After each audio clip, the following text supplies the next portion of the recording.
Chapter 9, Video 9. Now, to do hypothesis testing for means, we are going to basically have to follow the same 3 C's from confidence intervals, plus we need to state our hypotheses and define our parameter of interest. So, we'll be saying for hypotheses that H naught is mu equals some value, and then alternatively that mu, greater than, less than, not equal to that same value. And we will need to say that mu is equal to the mean what? What are you measuring that you need a mean value of? Next up for conditions. Now the first two I didn't fully kind of type out like I did with proportions because they're the same exact things. Okay, so I just said the data must come from a random sample from the population. Now I didn't say, what should you say whenever this happens or does not happen. You can just go back and look at the information from the proportion chapters in section 9.2. So we're just looking for a random sample.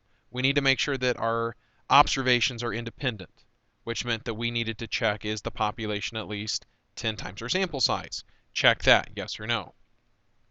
Now the normal condition isn't really going to be the normal condition for means because it's going to turn more into a t distribution again, just like we had in our confidence interval stuff.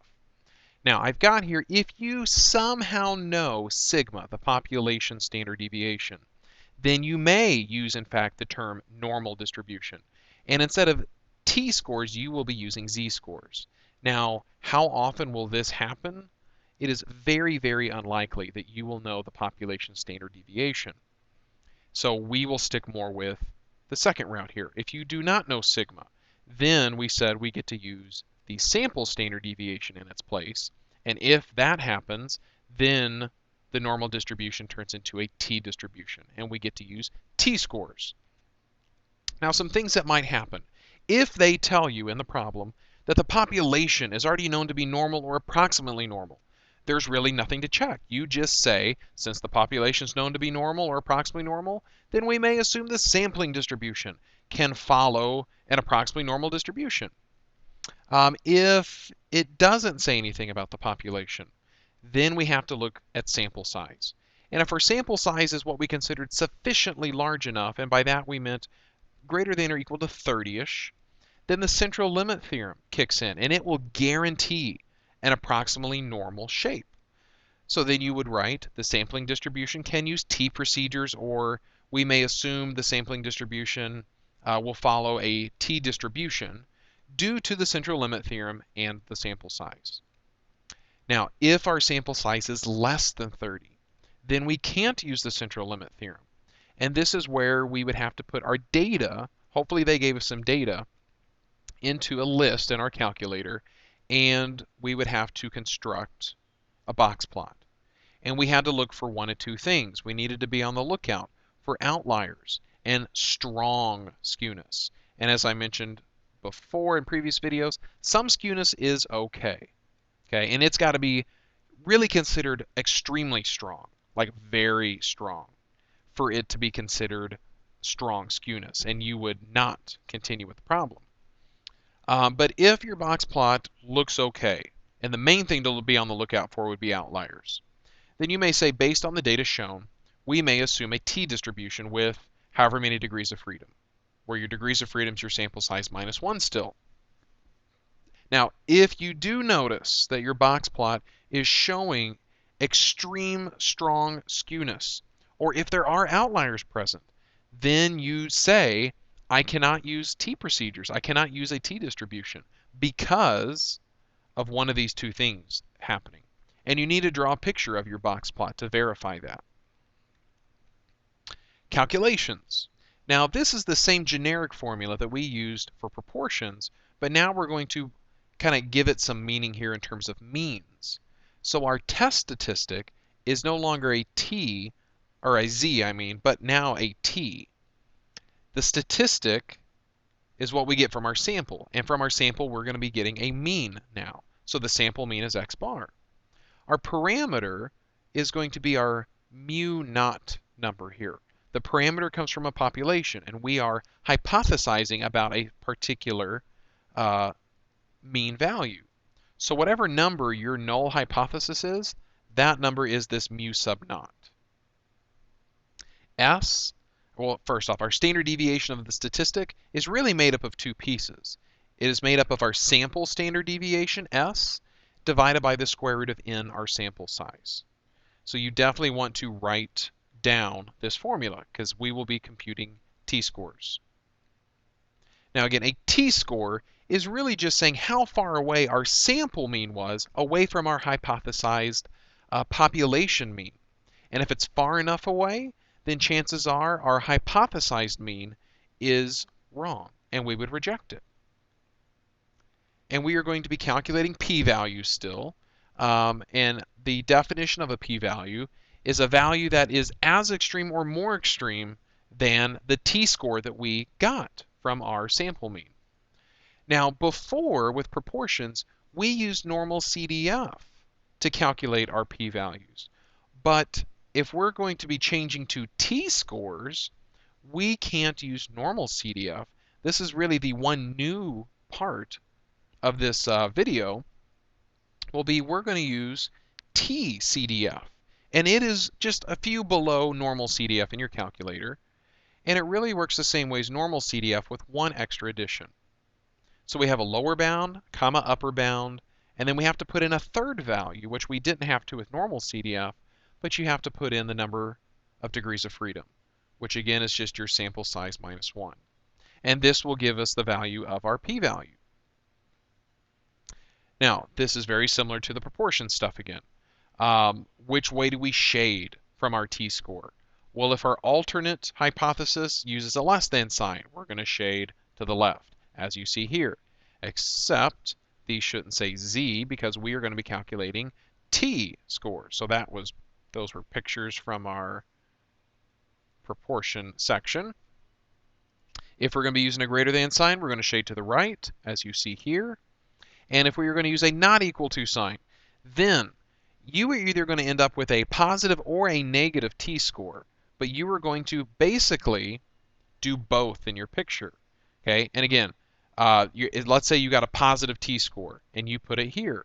You're going to go symmetrically below the mean and then shade basically to the outsides of those two t-scores. And then finally, our conclusion that if our p-value that we calculate is less than our alpha value, then we get to reject the null hypothesis in favor of the alternate hypothesis. AKA, if the p-value is too low, the hoe, she gotta go. So the pimp like, hey ho, you ain't make me enough money. And she like, oh, I'm so sad. I want to make you enough money, but I can't. I guess I just ain't sexy enough. So then the hoe or the pimp like, girl, you gotta get out of here. And she like, okay. So she walked through the door again and goodbye. And our pimp's like, yay, I can finally make some more money because these necklaces aren't cheap. So here's our example we're going to look at. Your favorite radio station claims to play an average of 50 minutes of music every hour. However, it seems that every time you turn to this station, there is a commercial playing. To investigate their claim, you randomly select 12 different hours during the next week and record what the radio station plays in each of the 12 hours. The sample mean X bar from your data is 47.9 minutes of music with a sample standard deviation S of 2.81 minutes of music. Assume the conditions have been met. Now, typically they are not going to be generous enough in problems and tell you the conditions have been met so you don't have to check them. But just for me being nice versus the book being just rude pricks, I'm going to be nice and say, hey, we'll just say the conditions have been met. So what must be true about our data to conclude it passed the normality check? So they're saying random, it's been checked. Independent, yeah, it's been checked. But when we get to the normal check, which is now aka our T check, number one, do they tell us anything about the population being approximately normal? They don't, so we move on. Do we have a big enough sample size that the central limit theorem applies? We don't. It's not bigger than 30. So if our sample size is smaller than 30, what would we typically have to do? And we would have to put our data into a list and look at a box plot. But they didn't give us any data to put in our calculator. So if they're telling us that the conditions have been met, what must be true about the box plot that they saw? That means that they must have seen no outliers and no strong skewness. That's what must be true about our data, that it contains no outliers and there is no strong skewness for it to have passed the normality check. Number 2, calculate the test statistic. Now, this is the value, or the formula, rather, that I gave you earlier in the video. Let me get some little space in here. So T equals x bar minus mu naught over S divided by the square root of n. Now, x bar is our sample mean. What value, what mean did we get from our sample? And that is our 47.9 minutes. What is the claimed population mean of music per hour? And that is 50 minutes. Our sample standard deviation is our 2.81 minutes divided by the square root of our sample size of 12. And that is going to give me, let's see real quick,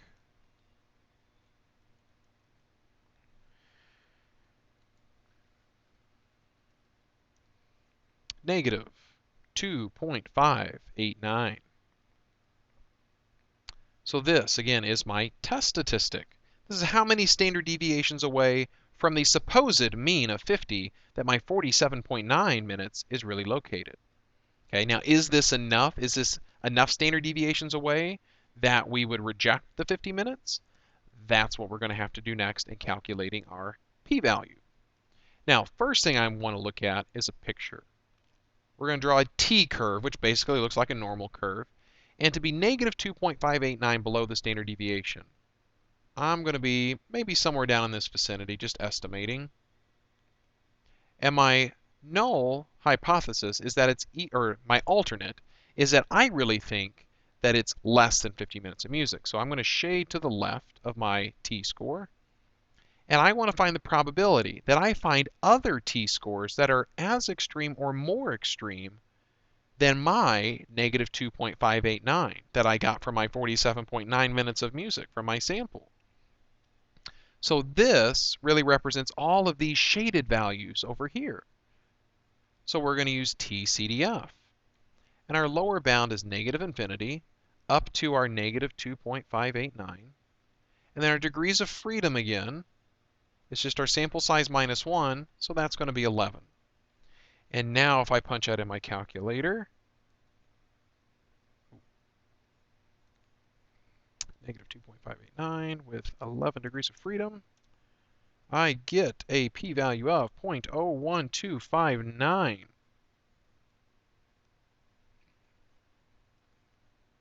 Now, keep in mind, do I need to double this p-value? No, I wouldn't double it because it's not a two-sided. I don't have to double it because I'm not saying that I think it's different than 50 minutes. I'm wanting to claim that it's strictly one-sided, that it is less than 50 minutes. So this is my true p-value, basically 1.259%. Now, what conclusion would I make at the 5% and 1% alpha values? Well, again, let me write my p-value real quick. It was 0.01259.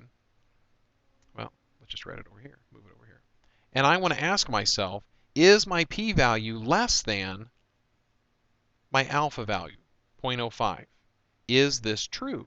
And we would say, yeah, that's true. Therefore, we would reject the null hypothesis in favor of the alternate, that it really is. It must be less than 50 minutes of music. They are full of baloney. Now, at the 1% alpha level, is it less than 1%? And we would say, no, it's not. So in this case, we would fail to reject the null hypothesis. Now, a little side note here, if we reject the null hypothesis, this means we could have made a type 1 error.